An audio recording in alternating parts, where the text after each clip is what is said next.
All right, what's up? What's up? This is Ray from the Boomer Crew. Now, this is a Boomer Crew special because we got an interview with somebody, but I just want to thank the 100 subscribers that subscribe. Thank you guys. It's because of you. We want to bring you more content on the weekly, and of course, we're putting up stuff daily too, so that you guys can get bite-sized pieces, so you know what's happening from the South Side of Chicago. Hailing from the South Side of Chicago, we got Sam with us today. And I want to share Sam with you guys. You know, him and Juan went to school together. So we ended up coming together as, you know, just to give you some of the things that we do that actually serve other people. And I think that Sam's got a really good angle on helping people because number one, he shows you what to do with your money. You know, whether you started a business or whether you got a job and you got incomes coming in. Sometimes it looks like the bills are here, the money's here, and you're trying to push it together to get yeah. Right. So I think everybody's went through that. I think anybody who's watching this has been through that. So what we want to show you, YouTube, is exactly how you can balance it, right? And make that switch inside your head to be able to make your money right. Then your smile's right, you're happy, you know you're doing more of what you love, and no matter what you do, you know that your money's right, because who knows what's going to happen. I mean, with all the things that have happened in the economy and what's changing, you know, we need information like this, because I didn't grow up this way. I mean, I kind of grew up, I wasn't brought up. So, you know, I was kind of running around. I know that Vic's dad had a lot of influence in my life. I would watch him, man. I just kind of looked, said, man, this guy's got his own business. He's taking care of his family, you know, and I kind of want to glean off of that. So I started running in different businesses. Sam's got his own business per se. And then of course, Jay's got his own business with his eBay. And I want to kind of share that with you. So what's up, Sam? Welcome to the show, man. How you doing? Thanks for having me. I really appreciate it. Yeah, go ahead. I'm sorry. No, anytime. So we're all from the same cut cloth of where we grew up, right? Yeah, definitely. So how'd you get into finances? How'd you get into this stuff? What were you doing? Or is this what you started doing after college or whatever? No, and honestly, like I'm gonna be upfront honest. Like I don't have college. I maybe went to a year of college at South Suburban. You know, like you said, we were from the South Side and we hustle over there. And you know, I got out of school. I went to college. Kind of just didn't fit for me. But then I had gotten help, and I had an aunt who worked at the Chicago Transit Authority. So I worked for the CTA. Yeah, I worked for the CTA for about 7 to 8 years. And that was you're making good money there, right? Oh yeah. Yeah. I started out as a warehouse worker, made my way up to manager. I was running the rail operation. So we were in the warehousing department. So what we did was we supplied parts to all the different areas.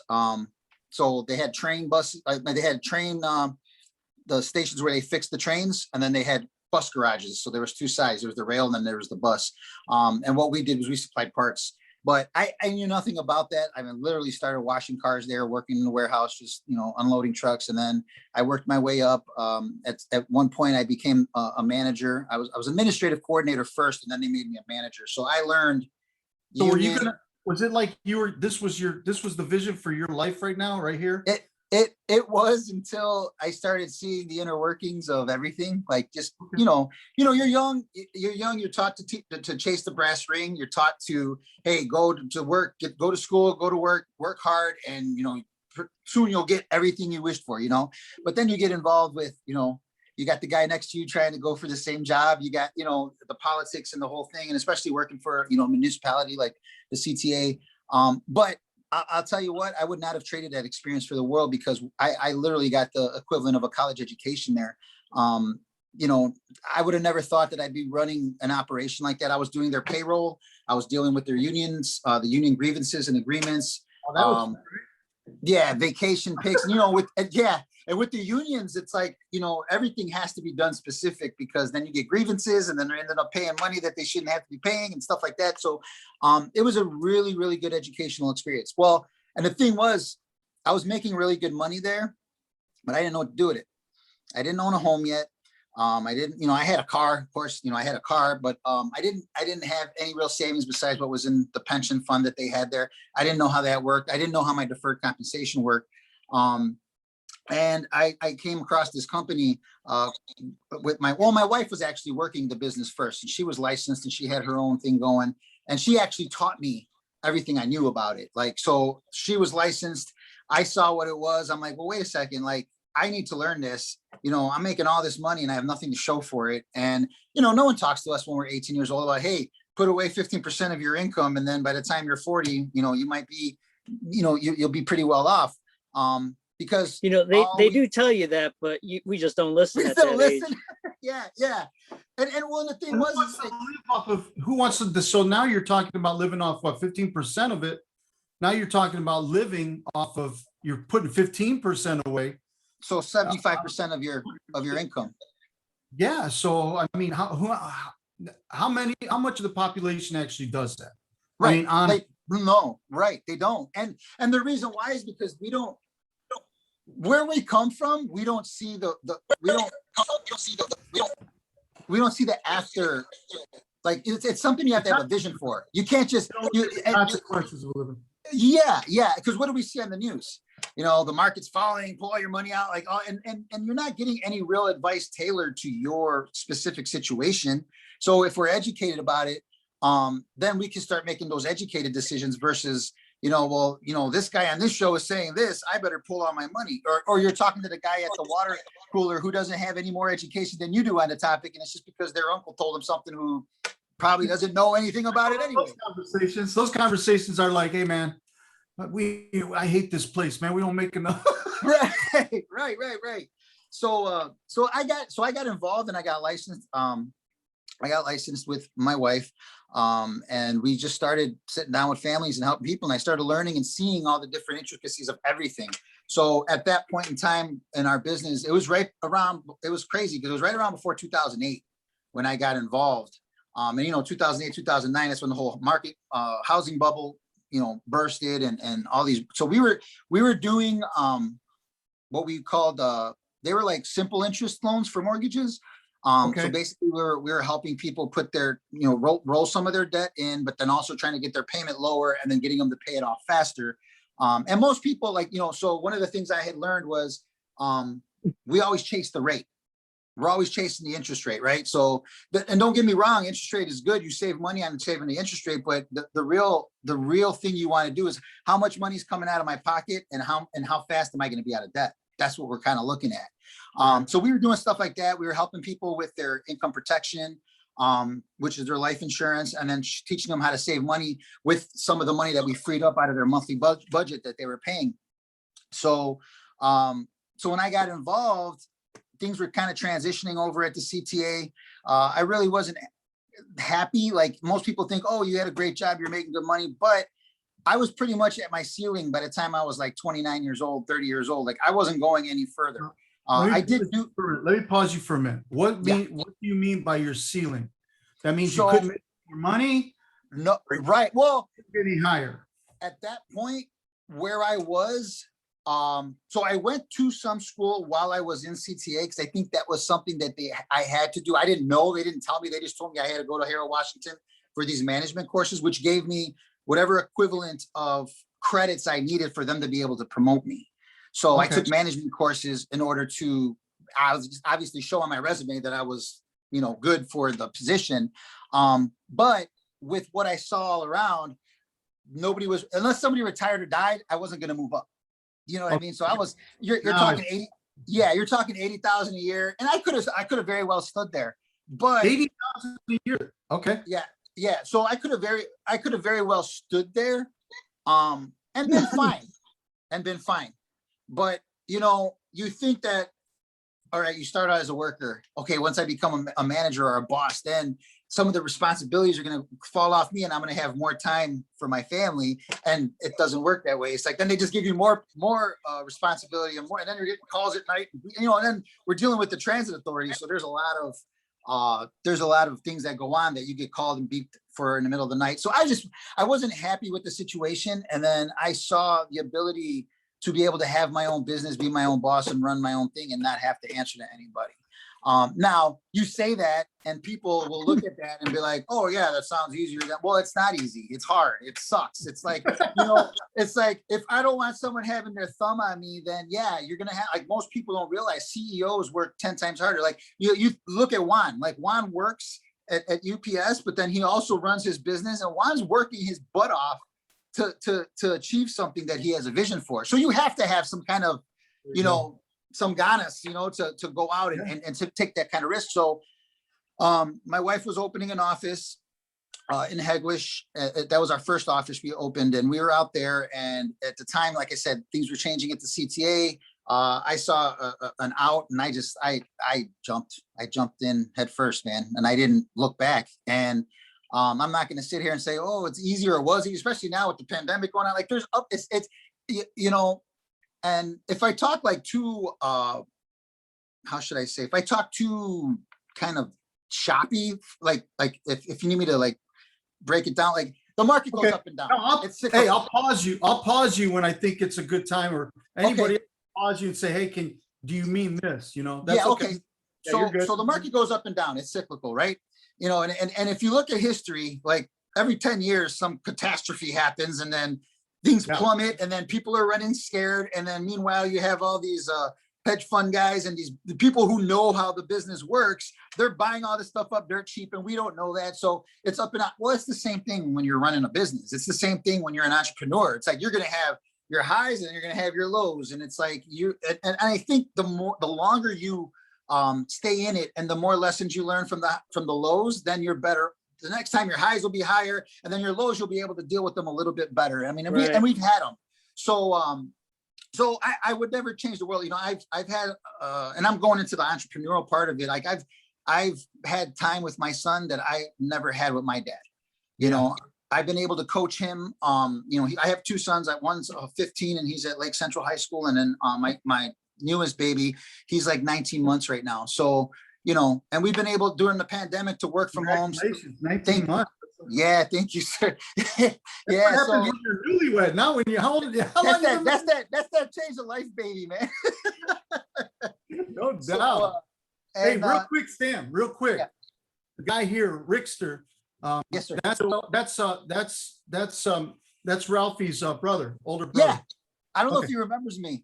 Okay. Yeah, I remember you. I remember. Yeah, I saw. Yeah. I was watching some of your shows before I came on. I'm like, dude, I know that guy. I go, that's Rick. I go, he knows. I go, he's Ralph's brother. And they just told me, that you guys are all related. That's awesome, man. Good to see you, bro. How you been? Hey, man, hanging in there, man. Hanging in there. Yeah, I am. My condolences too, bro. I know you guys just lost. We're kind of. Are you related? You're related to Sam and Lydia, right? Yep. Yeah. My uncle. My wife's. So Bob is my wife's uncle. So we're all connected. South Chicago, we're all connected, bro. So yeah. So Bobby's my wife's aunt's husband. So, but my condolences, bro. Thank you, man. Thank you. Yeah. So tough, it was rough. And especially both of them at the same time. It was just I can't even imagine, bro. But I had my problems. I was in and out of the hospital that year too. Yeah. Yeah. That was messed up, man. Yeah. What are you gonna do? Yeah. We got to keep pushing forward and just remember them, man. Remember them, and that we've had a lot of losses too, and it's just and the year's just been one of those years, man. It's talking about ups and downs, right, Ray? Yeah. But we're at that time, you know what I mean? We're at that time. Oh yeah. Where we were like the first generation. It's like the third generation. So that first generation, they're up there, man. Yeah. And it's and it's happening more and more. Like because I my parents are getting older, and things change, and you start to, like, for me, I know you start appreciating your family and your life, and you realize, like, dude, when we were young, dude, I took so many things for granted, and it's just like the older we get, the closer you want to hold people and keep them close to you. So, but and that goes. Let me ask you a question. Yes. So when you decided to take that plunge into You still doing it, or what are Yeah. you doing? No, me and my wife still have our business. They're in, like I And was what telling is Ray, that? It's insurance, or what is? no, we do financial coaching for middle income families. So Oh, okay. basically, we put together financial game plans for middle income families. We teach them how to protect their families in case of something happening to them. Unforeseen things that happen. Then we teach them how to eliminate their debt. And then we want to spend most of our time showing them how to save for retirement and investing in, to save for their retirement. So they have enough money so they don't have to work their whole lives. Yeah. Oh, okay. That's good. So when did you Yeah. start doing Back in 2007. that? 2007. Okay. Yeah. So we have me and my wife we have our own LLC set up. We started in the neighborhood. And that's I think for me, one of the hardest things was I saw what it was. I learned what it was. I actually used it for myself and saw what it did for me. But and especially in the financial arena, it's so hard because there's so many different things going on out there, and not everybody's and the up and up. Not everybody's looking out for somebody's best interest. Most Right. people are looking to make that dollar, and it's like, it's hard, because then you get put into that kind of boat with the rest of the Yeah. people that are doing even sales, just sales in general. People look at you like, what are you trying to sell me? And it's like, man, listen, I'm going to put this in black and white and paper so you can see where you are, see where you could be. You make a decision to what works best for you, what you're doing currently or what I could do for you. And that's pretty much it. And then the ball's in their court, and then they can decide from there. And we answer any questions. The one thing I do like is when we deal with our clients is that we are able to be that middle person, like that middleman. Like a lot of times they don't understand. Well, they don't understand the lingo sometimes, or, Right. if you ever call a bank or call anybody that you don't know or have a direct connection with, they have you on hold, they're not maybe really explaining everything to you. So like, Right. just like a coach in anything, you want to be able to be there for your client to help them and make sure they understand what it is that they're doing. And so they feel comfortable, Cool. so. Sounds real good. Yeah. Yeah. Because we're talking about that in one of our shows. Yeah. Talking about when I went to high school, freshman year, they took a lot of programs out that would help a lot of people. Like cars, Yep. to the old man, with the cars and all that. And I got to Washington, and they had a program where they would bus us to CVS, because CVS automotive program there. They cut that out. I was like, damn. And they were a vocational school, weren't they? CVS. That they taught, like that was like their thing. Yeah. Oh yeah. Yeah. Yeah. And then they took out home economics that year. Wow. Home economics showed you how to not only cook and take care of yourself, but also help you to open up a bank account, how to write a check, all that goes, Yeah, it all goes together. Information. Yep. And they cut that all out because they want to keep, poor people dumb and stupid, And that's a huge thing. Like, I feel like now we should have been learning the stuff that we're trying to teach families now when we were in high school.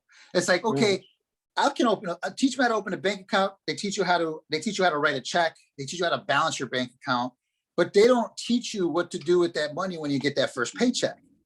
And I mean, I could think of a million dumb things I spent my money on that if I would have understood how investing would have worked, I might have done slightly different. Like I'll agree with Juan. I probably wouldn't have put all my money there. Like I would have did some dumb stuff still, but I would have at least had that. I have my wife has an 18-year-old cousin who started working with us when he got out of high school, and he just bought his first home and he's doing really well. But he knows things that I didn't know when I was his age. You know what I mean? Right. So it's kind of rewarding to know that you're passing that information along, because no matter whatever they do with it, the reward comes. Hey, I gave them the information. Now it's up to them to do what they want to do with it. And that's like with anything. That's with working out, diet, martial arts, whatever we do. It's like Jay. Ray, last Yeah.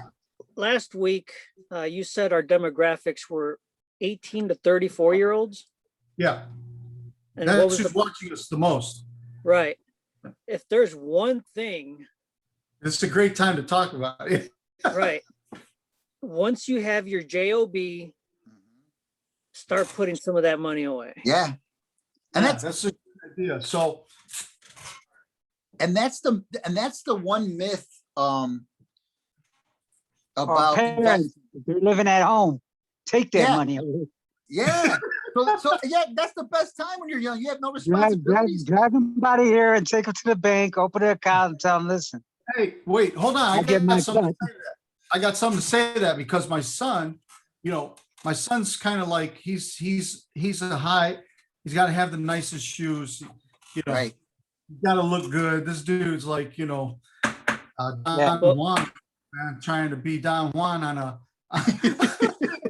Hey. on somebody's paycheck. I think he should marry one of them women, like one of them widows over in Florida. I think he would make a perfect. So anyway, that's something. Yeah, exactly. So one of the times we had this situation where he got to open up. We're like, hey man, you got to get your money right, just for yourself, Mhm. So my wife is like, oh, I'm gonna go open up a check. I said, no, you ain't opening shit. I said, have him go over there. He's in college already. It's not like he. Right. And look, my son can do it, but my son's real simple. But if mom's gonna do it, he'll be like, oh yeah, go ahead, Yeah. mom, do that for him. Yeah. They think they have secretaries everywhere managing their stuff. I told him, I said, don't wait on her, man. Go get your money right. Go over here, throw some cash in there. Then every paycheck you make, or everything that you get on a sports bet, Yeah. I said, take 10% of that and throw it back in. Yeah. Throw it in and don't even think about it. Now, my daughter, I'll tell you guys, this is cool because my daughter, I had a friend who had a program like that, like what Sam does. We got my daughter to really understand that envelope thing, the Dave Ramsey thing. Mhm. She got a hold of it early. She started doing it. That's what she Yeah. does. She's real. I mean, she don't make a whole lot of money, but she does. She knows how to separate it. She knows Right. how to do with it when it comes in. So right now she's got a financial vehicle that's actually now compounding the money. Yep. And she's 22 years old. Yep. So it's already starting to, from just putting into it, now it's starting to, make money from the money that she's putting into. And that's the goal, is like basically, well, the goal is like when you retire, you want your money to be making money for you where you don't have to go to work. And that compounding interest, you had brought it up on the call we did about the rule of 72. Like that's something that a lot of people don't maybe know. What is that? It kind of slow down, explain that a little bit. So the rule of 72 is basically what they tell you is wherever you save your money, the amount of interest that you're earning on that money, the rule of 72. So the amount of interest that you're earning on that money, you divide that number into 72, and that's going to approximate how long it's going to take for your money to double. Okay. So you think about this, and I'm not knocking banks. Like we need banks.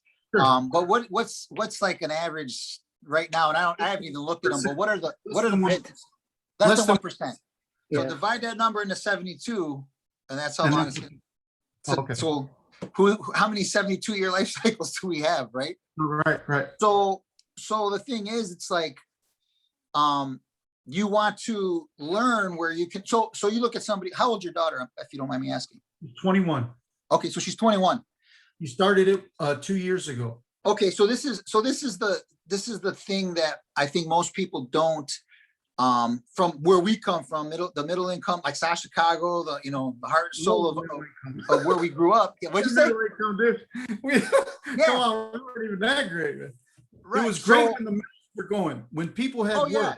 The mills were going strong, steel mills, assembly lines. The mills were going, the scrap yards were going. Then after everything started getting taken away, they were making money over there, man. That place was booming. I had a guy's family that there's like 15 kids in their family. One of the sons came to rip us off in our apartment. He broke into our apartment And we only know that because his brother told on him. But he came and he said he looked around and said, man, these guys already got hit. Wow. That's how broke we were. Yeah, right. So the main thing is that we have this misconception. You tell somebody from where we come from about investing, and they're like, I ain't got no money to invest. Yeah. What are you, crazy? And literally, we can start an account for somebody for like $25 a month, $50 a month. Now, so now you're looking at you're in your 20s. You're not going to touch this money till you retire, and you're putting $50 away. And out of sight, out of mind, the market's doing what it's doing. Like I said, it's been cyclical for the last, since it started. And if I don't have it on me now, but if you ever look at, you get these brochures from some of these companies, and they'll show you like the graph chart of what the account had did. And, you got, 9/11 happening, you got the housing boom or housing bubble busting, all this different stuff that has happened, and what the market has performed at over that period of time. And it's like, now you're looking at cryptocurrency and all this other craziness that's going on, and who knows where it's going. But at the same time, I always tell my clients, they're like, well, what's going to happen if the whole thing goes under? I said, well, you better get your weapons, and you better be ready to hunt and trade and gather like they did back in the old days, because that's going to be the least, money will be the least of your problems if something that tragic happens. Right. Exactly. So that's one of the things. It's like, if you could save $50, and then as you start making more money. So I think I go back and I relive all the money I went through when I was working at the CTA. And if I would have just and I did some good things with it at the time. Like with, the deferred compensation they offer you there aside from your pension. But that's all stuff that nobody really talks to you about. So that's the rule. So the rule of 72 is, like I said, basically wherever you're putting money. Now the rule of 72 could work against you as well. Right. So you think about your credit cards. So if we're going to earn, so if I'm earning, let's say I'm earning 10%, divided into 72, how many times? So think about credit cards that are charging you 24%, how much they're making and how that's compounding on you when you're just paying minimums. You know what I'm saying? So it works. It could work for you or it could work against you. It's all a matter of what side of it you're on. That's a huge thing. It's just like, I want to live longer, so I got to eat better. You know what I mean? So I want a better quality of life, or a better future when I retire, instead of having to work till I'm dead. Right. And the crazy thing is, man, I hear kids now like getting out of college. I'm gonna work till I'm dead, so might as well do something I love. And I'm like looking at them like, why would you want to do that? I mean, if you love what you're doing and you generally are getting joy from it, hey man, more power to you. But if I'm working in a 9-to-5 and then I don't want to do that, working for somebody else for the rest of my life, start my own business and then do what I love. That sounds like a great plan, but you have to put that money away, because if you don't, at some point, it's one of the things, there was a guy I just watched, he became a pro tennis player, right? Early on. He made so much money, he was able to retire at age 29. Now he made a lot of money. Oh, of course. Right. He was a pro circuit. Right. But now he's a doctor, right? Now he's a doctor and he's broke because he's actually going after helping people. He's actually going after an alternative medicine that he's been sued so many times that he says, I don't even have money to, but he's living at his passion, life's mission, so to speak, because it's really not about money. But as we're here, and we can do these things, if we're going to hold on to a job for as long as we can hold on to it, for as long as it stays in business anymore, then this idea, and it's a small idea, but it pays big dividends, right? And I mean, it's like saving so much money, putting away so much money, but having like a plan, like you say, Sam. Okay, so you got work, you got a job, you got family, you got investment. And then you've got retirement, right? Is that the 4 quadrants pretty much? Well, basically it would be like your job, and then your family, and then if your investment. So your investment in retirement should pretty much be in the same thing, because at some point your investment's going to become your retirement. Well, okay, that's what I mean. Yeah. So you don't retire off your investments right away. No, and that's another thing that's hard to convey, because sometimes people will put their money in this thing and they think it's GameStop, right? Like, Right. oh my God, GameStop is doing this. Put all your money. Like, by the time people I knew started fighting, like people that I know, like in my life, like my family, friends, before they knew about GameStop was already over. Yeah, You it know, was Right. too late. it was done. It was like, okay, it's $300 a share now. And I don't know, did it fall already? I think they were talking about it wasn't going to It last fell, long, but but it's still high. It's still too high. oh yeah. So, and the thing is, it's like, who in middle class has the time? And you're working 9 to 5, you got kids, you got all this stuff. Who has the time to sit there and watch all these micro investments to be like, all right, now's the time to buy? That's why, so with us, like, we refer people to mutual funds. Mutual funds are diverse. There's multiple companies within them. You're not taking a huge risk because middle income families cannot afford to take huge risks with their money. And again, it's based on their how should I say, their time horizon. You know, if you're 20, yeah, you can be aggressive all you want in the market because you got, 30, 40 years before you're getting ready to retire.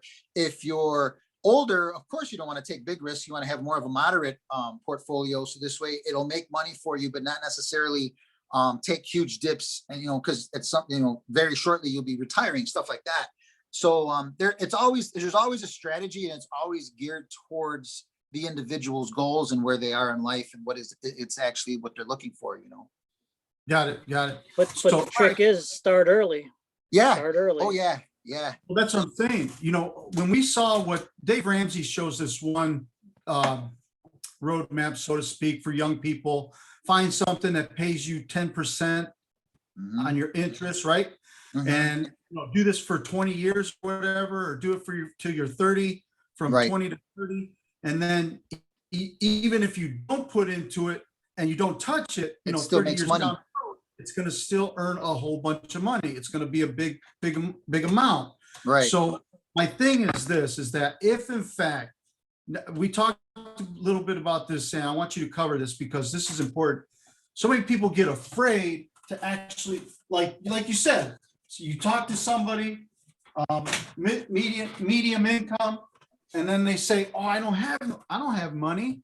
I don't have Mhm. money I can't, Right. I can't do that." They're afraid to budget. Why are people afraid to budget, man? I think one of the main reasons In is their they're best, afraid. it's in their best interest. It's in their best interest to Yeah. do, but they're afraid to do it. The worst, the thing that I think most individuals, I mean, including myself, sometimes it's like we hate looking in the mirror. We hate Okay. looking at where we are. We're afraid to see it because if we see it in some subconscious belief in our head, it doesn't exist. And, I was reading or watching something the other day, and they were talking about how most times people are always waiting for some tragedy or being at the lowest of low before we start to change. And Yeah. it doesn't necessarily have to be that way, but that's just like human nature. It's like, if I'm, if I'm in debt, I wait until all of a sudden now, oh my God, now I'm looking at bankruptcy and I lost everything. What am I going to do to start actually changing? And that's pretty much, to me, I think one of the biggest fears is people don't want to look at where they're at, because when you look at where you're at, it's just like a huge mountain to try to get over. And that's where kind of like me and my wife come in, because we understand. And maybe one of these days I'll get her on here with you guys, because I'll tell you right now, and I'm not just saying this because it's Mother's Day. My wife literally, yeah, she, if it wasn't for her, I would not know any of the things that I know right now. When you said she was doing this, she was doing it before I even got, and she and I'm learning this, and I've been, like I said, I've been with her probably going on 14 years, but in the business probably around the same amount. I'm learning this as we go, and she's just incredible at it. It's just the compassion and being able to put herself in somebody else's shoes, to know what they're feeling, to help them get past that.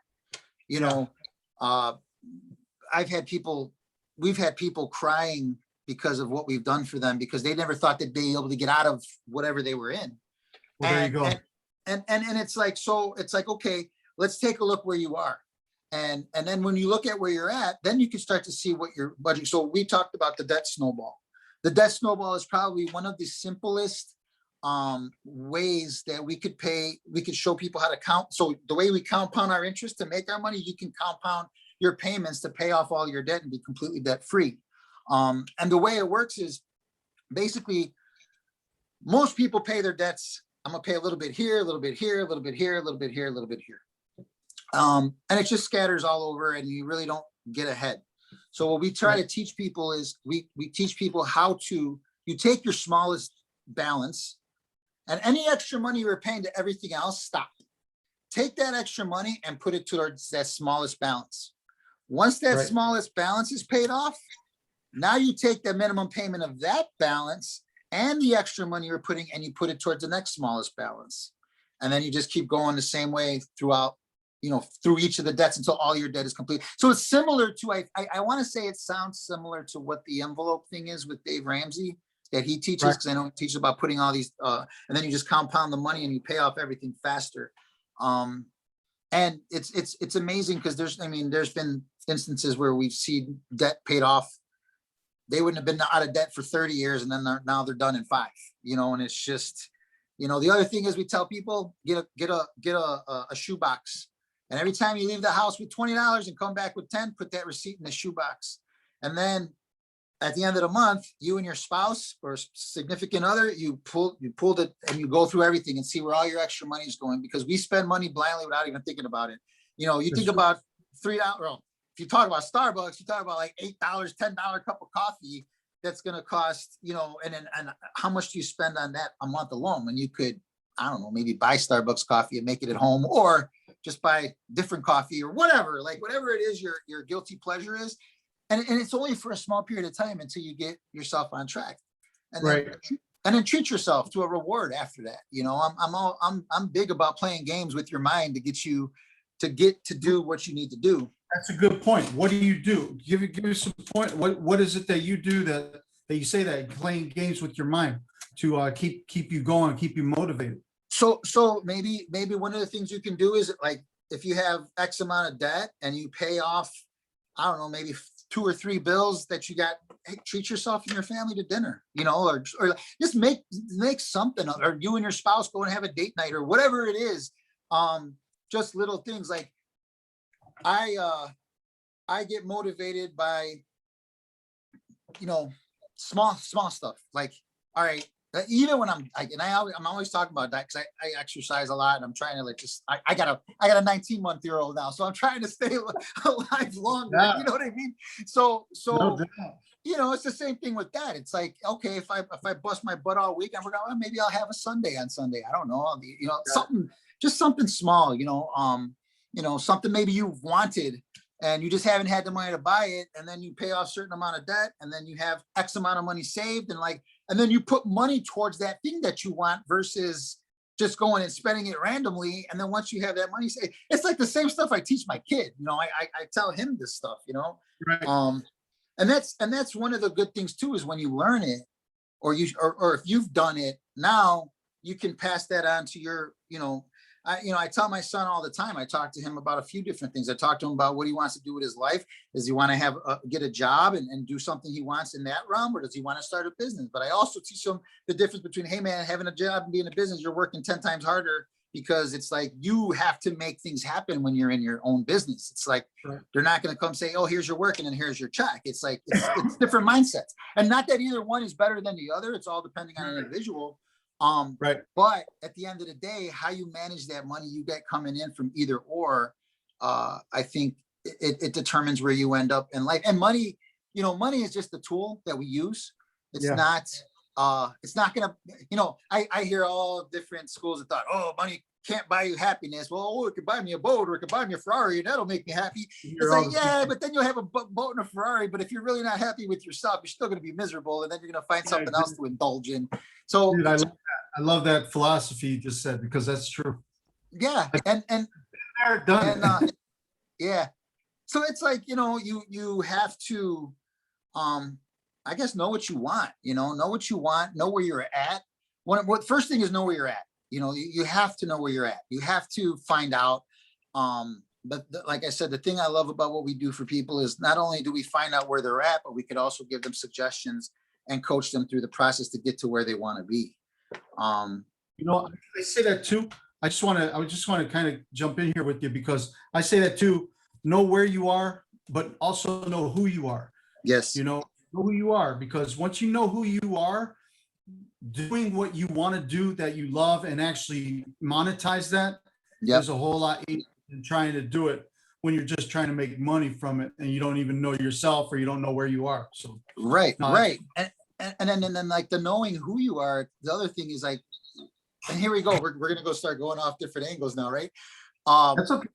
It's like knowing who you are outside of the conditioning that we've been brought up through our whole lives growing up.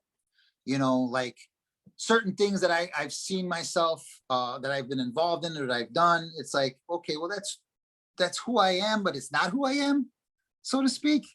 It's kind of like I've learned things from all different aspects of things that we've done, but at the same time, it's like you have the keys to control and to become whoever it is you want to be. You know, we get taught things as we grow up, and as we grow up and we get taught these things, you can put that puzzle together any way you want.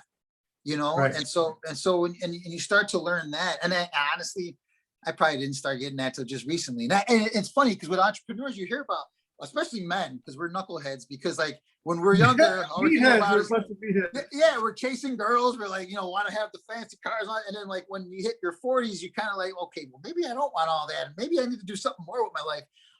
And I always think about Colonel Sanders. They said he was like 65 before he even started making Well, he anything. failed so many times. Yeah. He was Yeah. done. They were like, put a fork in him, and then there he goes with Kentucky Fried Chicken. So yeah, but so if you're looking for something to take away for people to see, it's build your financial house and make sure there's a strong foundation, which is the income protection. I may sound a little bit biased, but all we market to our clients is term insurance. And I'm sure you've heard Dave Ramsey talk about term insurance. It's the cheapest. I know of term. My mom used to do. And she was a top insurance agent. Okay. So she ended up having, you know, she knows a lot of what you're saying. I didn't follow in her footsteps at all. Right. But now I see it for what it is because, yeah, I mean, you have to have a plan in place. Mhm. And no plan is a plan, and that plan's chaos if you don't have Oh one. yeah. And I've done it more than once, you know. We did the envelope system. I'm going to tell myself a little bit here, but Yeah. we did the envelope system back, man, when we first got married early on. We did that system. I had a book. I was suggesting. I did a lot of seminars, self-help, all these things, man. I spent a lot of money, you know, trying to figure out what my deal was, why I was so jacked up. You know, went to a lot of church to try and figure it out too, man. Yeah. There's so many things to tell you about that, but here's the deal. The reality was this, is that, you know, when I found out that, you know, who are you? You know, when I had to really sit back and say, who am I? But then I can actually put that out on paper and be okay with it. You know, everything I tried to do, I was never okay with. I always started trying to up myself way too early in life. And I kept starting over too many times. So with that, you know, just to know this just to have a financial plan really helps you kind of, like if you didn't have one growing up, it's not that you missed out on anything. It's just you didn't know what you didn't know. Yeah, so right. It's really taking that and putting it back in perspective and saying, hey, I can start right now. No matter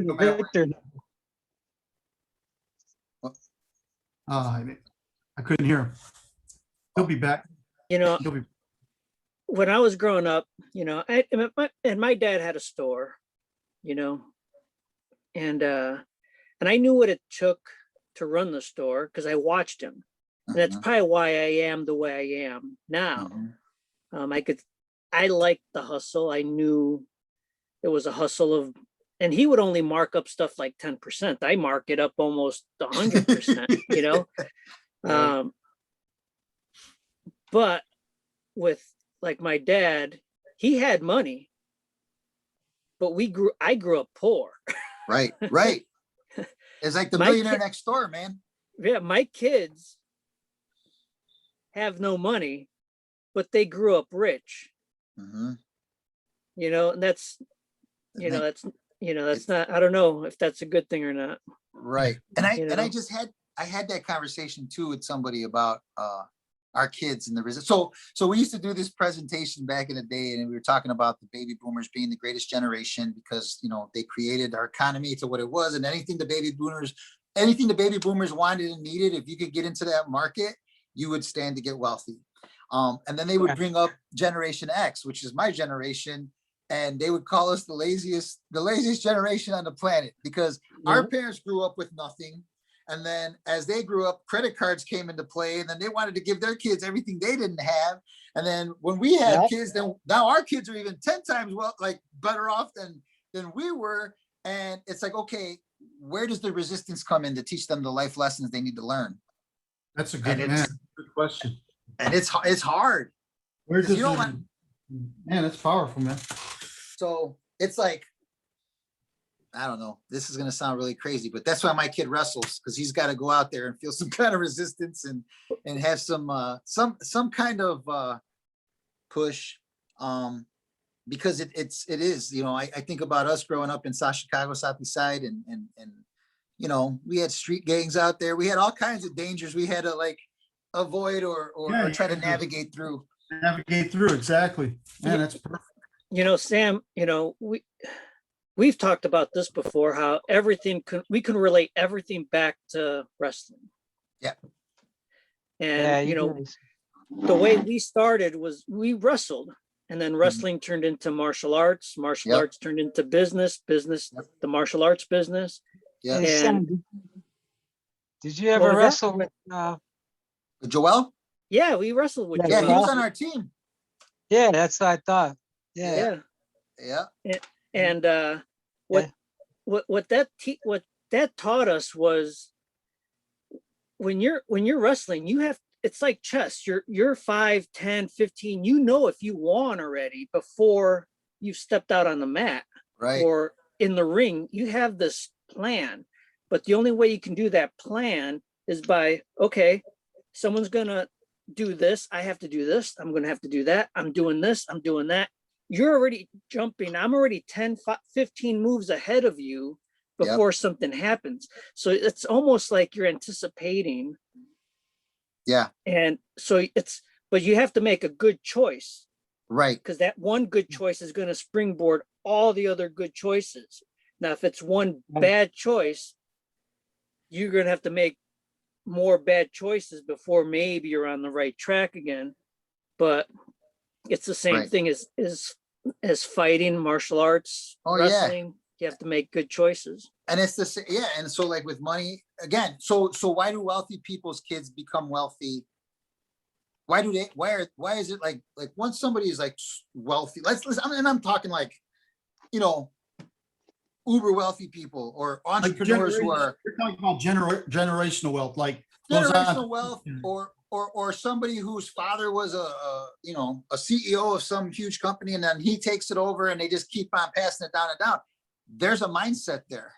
And that's what like Juan was just talking about. Like we go through, like in martial arts and wrestling, we go through this mindset of where once your body is so comfortable and used to these situations, you just run on autopilot.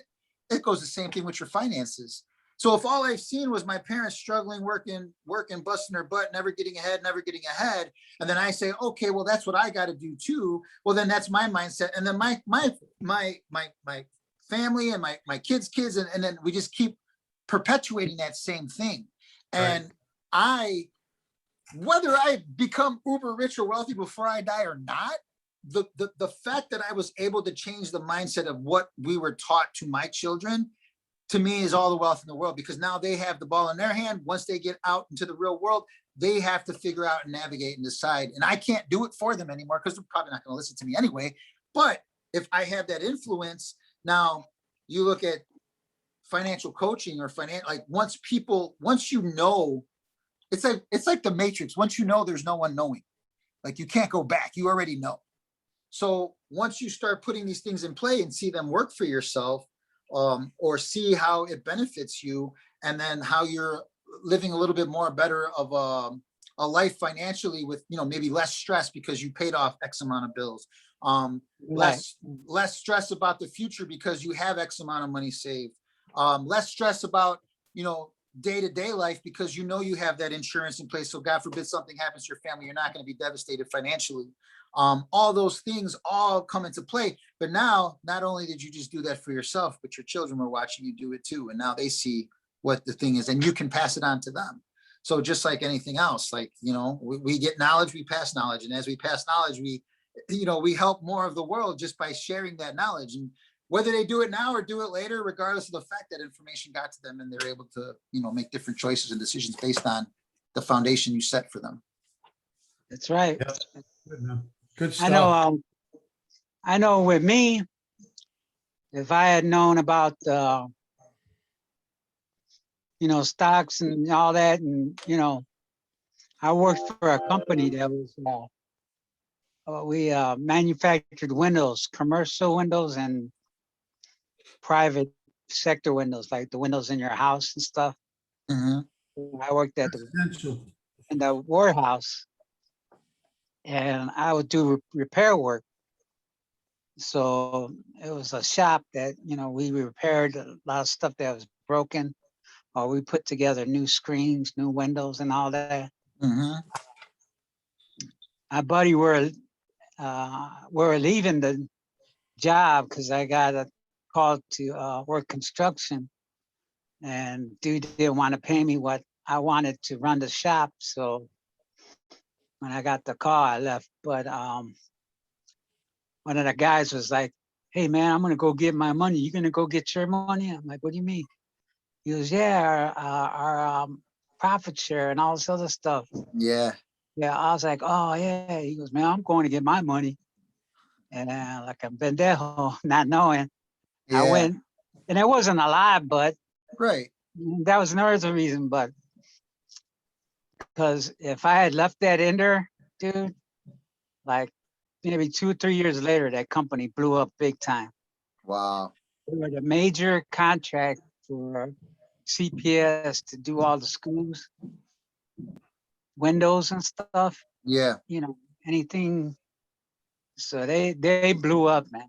And if I would have left that in there, right now I'd be having millions. You know what I mean?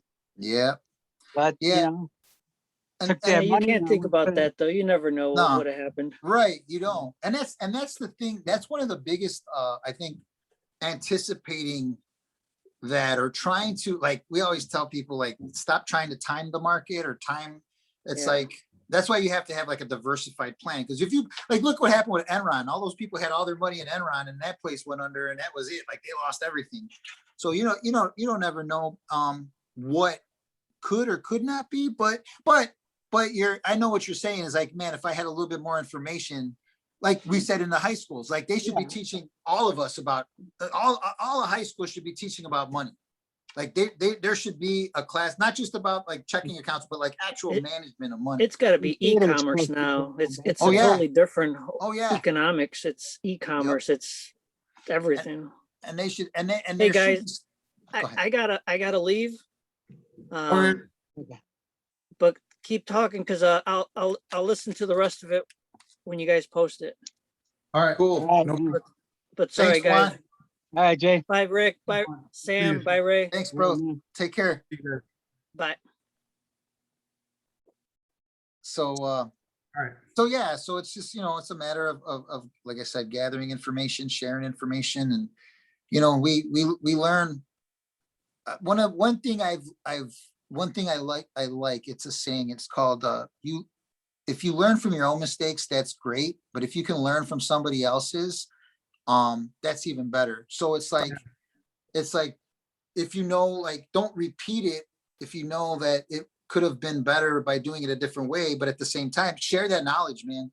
Like you guys, I think about, because the boomer crew, right? It's because you guys are baby boomers. Are you guys like the youngest of the baby boomers? We're the end of it. Yeah.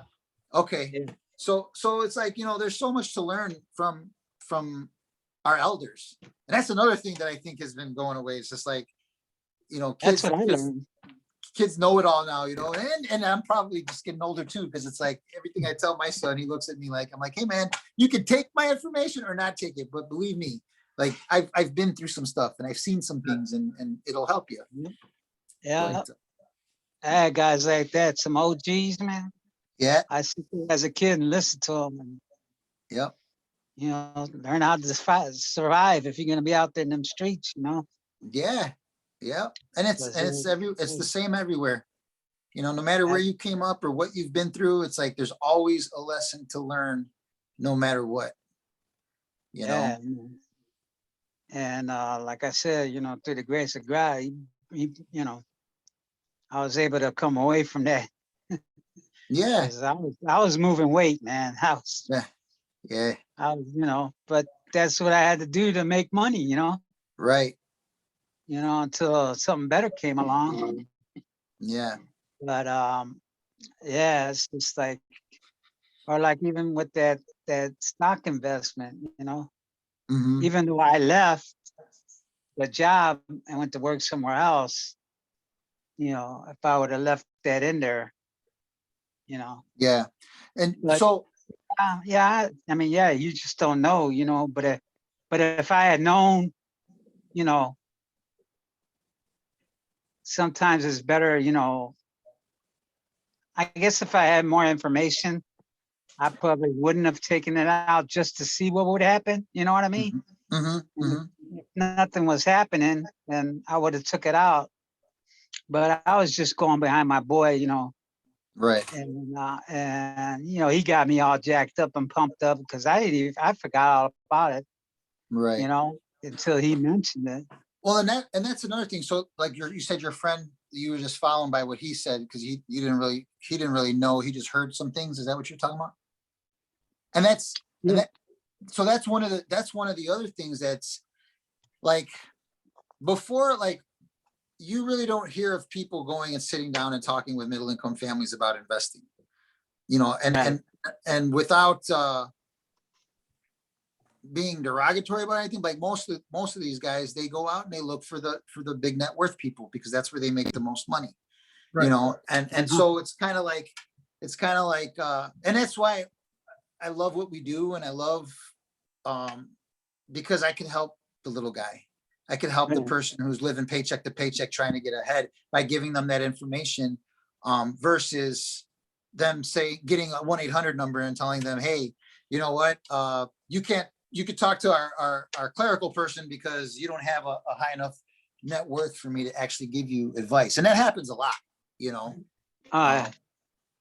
Now, hey, Sam, Yes, sir. do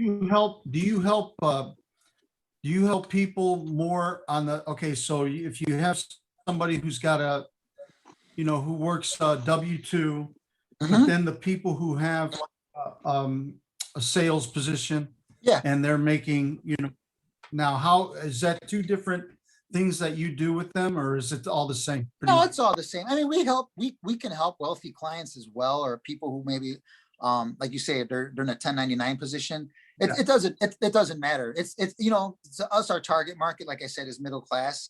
And so I had this was like years ago. I had a conversation. We had our office in Hegwish, and the banker that was across the street from us was like, well, what do you consider middle class? And I just looked at him and I says, anybody who has debt and still has to go to work every day to pay it. I don't care if you're making 400,000 or if you're making 50,000. If you have debt and are not completely debt free and financially independent, to me, you're middle class, because you can be making 400 grand and have making 400 grand and have 50 million in debt. Like you still owe somebody. You got to go to work. You can't stop Right. working.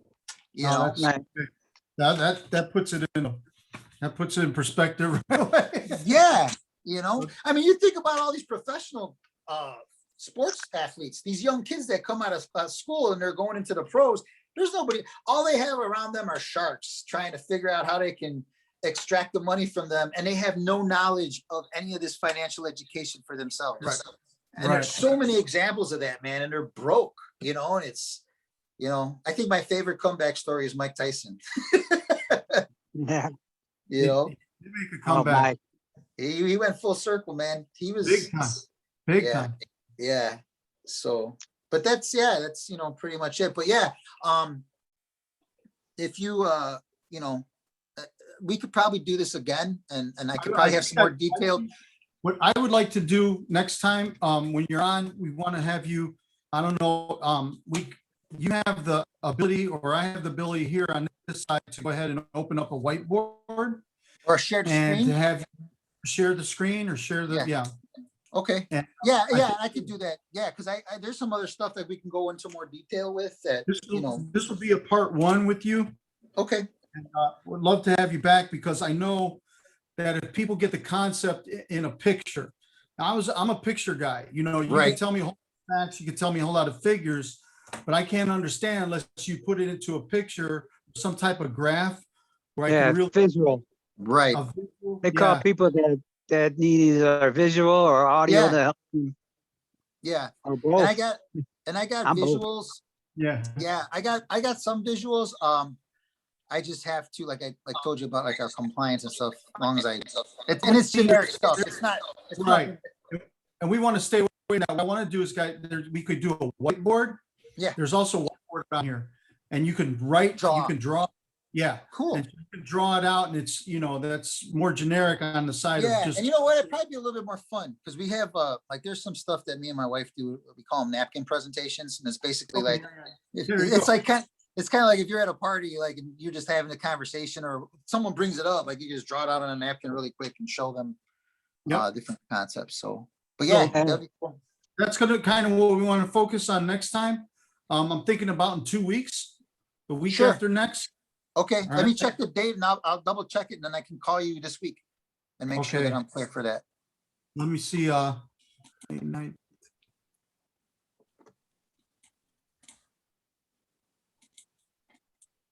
John, forget the date. Yeah, I just want my calendar here. So it's May 9th, the 23rd. The 23rd of May, right? Yep. Okay. I should be good. At Okay. 7 o'clock, same time, everything? 7 o'clock, yeah. Okay. And then if you want to, let me know if you want to run through something with the whiteboard just to test it, make sure I